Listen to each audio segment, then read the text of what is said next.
Okay, back with TV talking about La Choy sauce with Kogan's liquid smoke. Well, I had it listed as Kogan's liquid smoke. Well, there is no such thing, but there's a former employee informed me that I was infringing on their company name rights, and that I should change the name of it. Well, I did so. He kind of pissed me off at first, but because I'd been calling it that for years, and then I realized that, well, hey, that's all right. Maybe I shouldn't call it that. I was just giving them free advertisement for their product that I was buying off of them and reselling. So I was moving it as I sold it for years. But I was in beef jerky for 9 years, and when I retired from it. But anyway, the man informed me I was using their copyright name. I couldn't call it Kogan's liquid smoke. There ain't no such. Well, no, there isn't. I mix it, and I was just telling them what I use in it, basically. So I thought of a name, and I called it TV's Oriental Jerky. But I just called it Oriental on there when I was advertising it on eBay. Now, you can't. I found out that according to the USDA, homemade vendors can't sell on eBay or any auction site. I didn't know that, and I wasn't aware of that, and I just think it's so unfair whenever you're paying a state and state license to sell your product. You should be allowed to sell it wherever you want to. But that was one of the reasons I didn't open back up, because I had nowhere to sell it to except for these poor boys in Oklahoma, and they can't pay what people in other states could pay. Now, I had some of them was buying 4 to 8 pounds at a time, and they got discounts from me. I'd sell it for $20 a pound, and they got an actual pound, sometimes a pound and a quarter then. It wasn't this kind where it's called a pound and you only get 8 ounces. That's what I'll say about that. You might get 8 or 9 ounces, not a full pound. Some of these jerky vendors, they call it a pound, but it ain't. But I don't do people that way, and I didn't do them that way. Even if I have to raise my price, if it's a half a pound, they're going to know it's a half a pound. And I usually will put a quarter over a half pound to be sure that it weighs out right. Because I don't want my customer cheated. I don't think that's right. I wouldn't want to be told I was getting a pound and find out I'm only getting a half a pound. I'd be kind of PO'd about it, you know, because I'm the kind of guy that weighs and checks his stuff that he buys, so I know what I've got in it. I'm very conservative. I'm not somebody that is going to be had in the long run. I have been lied to and I have been screwed over. But I'm saying if I can help it, you're only going to get to do it once. Once I check your story out and it ain't right, you won't do it to me twice. That's the way I am. It's shame on them the first time, shame on me to let it happen twice. But just some tips for you. Weigh your hamburger that you get from the store you're buying it from before you eat it. If you have the time, if you want to. Check it and make sure they're not lying about what's in it, in the packages. Sometimes they ain't what's in there. Sometimes they'll say there's a pound or 2 pound package when there ain't. Some of them will say 4 pounds, but check it, whatever it says.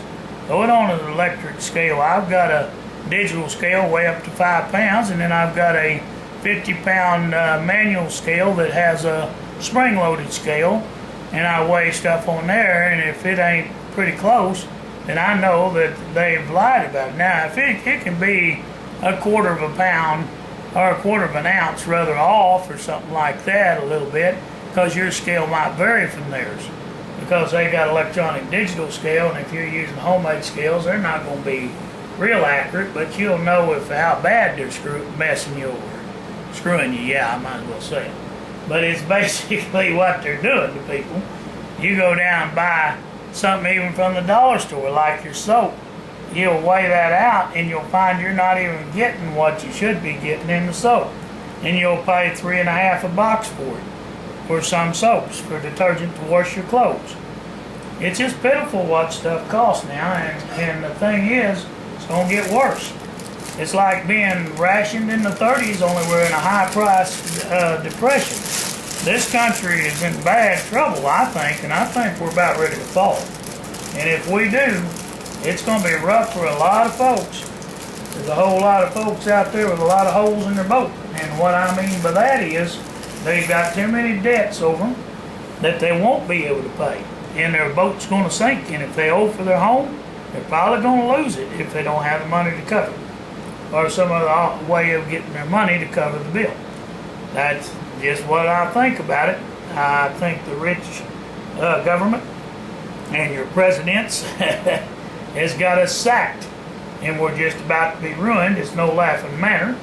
But there's already, they say there's people off the unemployment. Well, how they know they went back to work for sure? They might have run out of unemployment, but they don't know if that man or woman went back to work. Do they follow them around and see if they got a job? I wonder. Now, I don't know if they did or not either. I hope they got a job, but if they didn't, they're probably, unless they own their own home, they're probably out of luck. They're probably out there homeless and starving on the street. There's a lot of people who have resorted to groups of people where they don't live in our society anymore. Let's say it that way. They do barter trade. You ever wonder how some people look like they were rich and had a lot of money through the last depression? Well, they didn't. What they did a lot of trading among themselves. Some of them did have money. Yeah, they sold moonshine, but or something of that nature. But I'm saying that the majority of the people, to survive well, what they did a barter system, because then the government can't tax them for a stove that was swapped for a dozen eggs, for example. Now, granted, you wouldn't swap a stove for a dozen eggs, but I'm saying an example. Or a push plow, maybe for a cow, or a plow to pull behind a tractor, or a horse-drawn plow for a cow or something. That's how they got around it. They traded mostly, and they didn't do a lot of money business because they didn't have a lot of money. But some of your farmers and ranchers and your wealthier people traded gas, oil, food, different things is what they did with people with things they needed. That way, they didn't actually buy it, but they have to pay a tax on it because they swapped. If you're trading stuff for stuff, no money changed hands. Therefore, I don't think they can tax you for that because there's nothing there to tax. Not when it's a swap for a swap. You might even swap your old lady off for a hound dog and a good shotgun or a mule to tote your stuff. No, she may swap you off. Just a little joke there. Let's hope not. But what I'm saying is here, folks, we got to get real and get the basics. I would like to have a country store to where we did a barter system, where we sold our stuff. I'd sell it to somebody for 10% of the product or something like that, where we do some trading system and everybody wins. From meats to what have you. If I had a store and a cold storage place, a refrigerator, deep freezers to keep the meat cold and stuff. But the trouble is, your government won't let us do that. If we sell it for money, see, they'll come in taxes, and they'll also shut us down because if I don't have a license to sell that meat, they throw a fit. You see, that's why the poor can't never get ahead. You got your rich government with their hand in everything, but yet they don't really want to help us. They want us to be their slaves and make money off us. Why do you think they let all these foreigners in here for? I'm not picking on the foreigner, hold on a second. But I'm saying here, they're letting them come in because they're working for them cheaper, and they know some of them ain't going to pay no taxes. They got amnesty to be here because the president said they can stay and they don't have to have no green card. It's the right thing to do, he said. Well, all right. Let me stop the tape because I've talked 15 minutes or so, but I'm just letting